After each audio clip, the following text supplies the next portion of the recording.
네, 미국이 중국 해운 회사 두 곳에 제재를 가했습니다. 올해 첫 독자 대북 제재인데요. 하노이 정상회담 결렬 이후 북한을 대화로 끌어들이기 위해서 북한과 중국을 동시에 압박하는 이런 모양새입니다.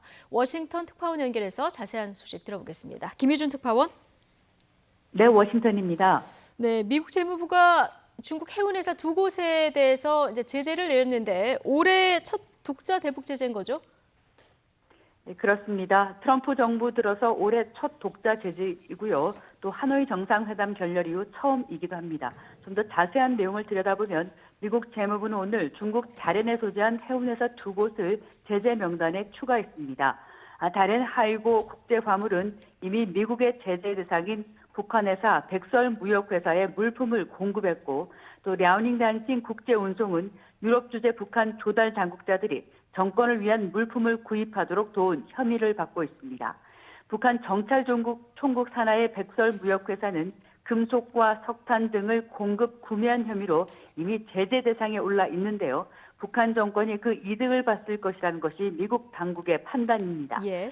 재무부는 오늘 제재를 발표하면서 북한이 국제사회와 미국의 제재를 회피하는 기만수를 쓰고 있다고 지적했습니다. 말씀드린 대로 이번 제재 조치는 트럼프 정부가 올해 들어 처음 내린 대북 추가 독자 제재입니다. 네.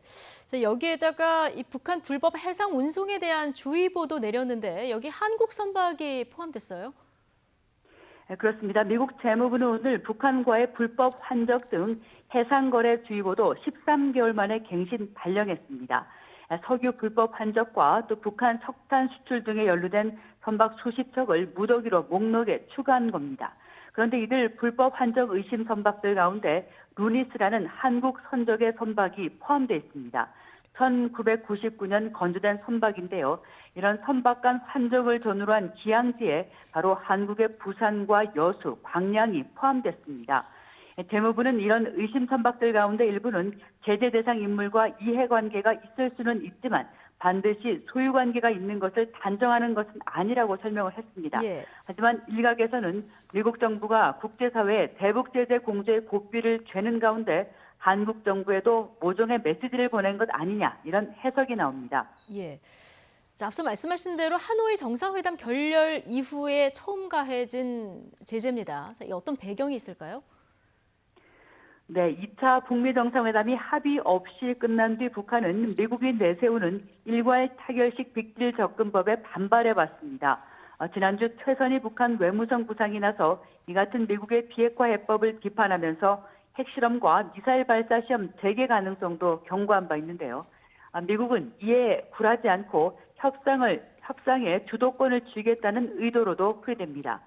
즉 북한의 제재 회피 행위를 원천 봉쇄하는 최대 압박을 통해서 빅딜 접근법에서 양보하지 않겠다는 의지를 보여준 셈입니다. 그러니까 우리는 북한의 돈줄을 얼마든 옥죄할 수 있으니 그만 양보하고 대화로 나오라는 협상에 대한 촉구성 메시지로도 읽힙니다. 예. 자, 그런데 이 북한을 대화로 끌어들이기 위해서 미국 정부가 지금 북한만이 아니라 중국을 점점 더 압박하는 이런 모양새입니다. 네, 그렇습니다. 존 볼턴 백악관 국가안보보좌관은 오늘 제재 발표에 앞서 한 방송과 가진 인터뷰에서 중국의 대북 압박 역할을 부쩍 강조했습니다. 중국이 북한의 대외 교역의 90%를 차지한다는 사실을 거듭 환기하면서 중국이 올해 북한을 충분히 압박한다면 정말로 열쇠를 줄 수 있다, 이런 표현을 썼습니다. 예. 그러면서 미국은 중국이 모든 대북 제재 이행을 강화하도록 압박하고 있다고 밝혔습니다. 또 현재 미중 무역 협상이 진행 중인데 트럼프 대통령은 중국과의 무역 불균형과 불공정 무역 관행에 대해 단단히 결심을 한 상태라고도 말했습니다. 이것은 다음 주부터 미중 무역 협상이 재개될 예정인 가운데 북핵 문제를 이런 무역 협상과 연계할 수 있다는 것을 시사한 것으로 풀이됩니다.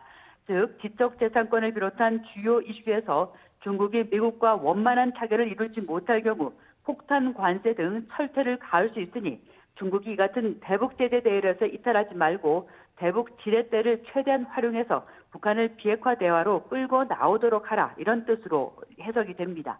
앞서 폼페이오 국무장관 역시 여러 인터뷰를 통해서 중국의 더욱 강력한 대북 제재 이행을 역설한 바 있습니다.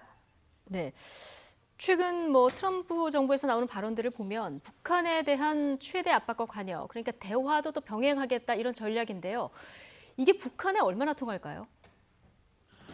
네, 말씀하신 대로 폼페이오 장관은 가장 성공적인 최대 압박과 가장 유망한 최대 관여, 그러니까 대화를 동시에 진행하고 있다면서 이 같은 병행 전략이 북한의 성공을 거두기를 바란다, 이런 희망을 나타낸 바가 있죠. 볼턴 보좌관 역시 북한의 완전한 비핵화를 촉구하며 대화의 문은 열려 있다, 그 문으로 들어오라, 이런 점을 거듭 강조해 왔습니다. 그러면서 트럼프 대통령이 이번 2차 북미 정상회담에서 김정은 위원장에게 여러 가지 선택지를 줬다고 말하기도 했습니다. 그 여러 가지 선택지가 무엇인지는 구체적으로 설명하지 않았지만 북한이 모든 대량 살상 무기와 탄도 미사일을 포기하고 밝은 경제적 미래를 갖는 것이라면서 거듭 빅딜 입장을 재확인했습니다. 예. 그러니까 미국으로서는 북한과 협상하고는 싶지만 이 같은 일괄 타결식 빅딜을 전제로 나오라는 얘기라고 들립니다. 따라서 이것은 사실 북한으로서는 당장 받기가 힘든 조건이라고 할 수 있겠습니다. 미국이 북한과 중국을 동시에 압박하면서 대화와 협상으로 나올 것을 거듭 촉구하는 가운데 향후 대응 수위에 대한 북한의 고민도 더욱 깊어질 수밖에 없어 보입니다. 예. 지금까지 김희준 워싱턴 특파원과 트럼프 정부의 추가 대북 제재 내용 그리고 어떤 의미가 있는 것까지 짚어봤습니다. 수고하셨습니다.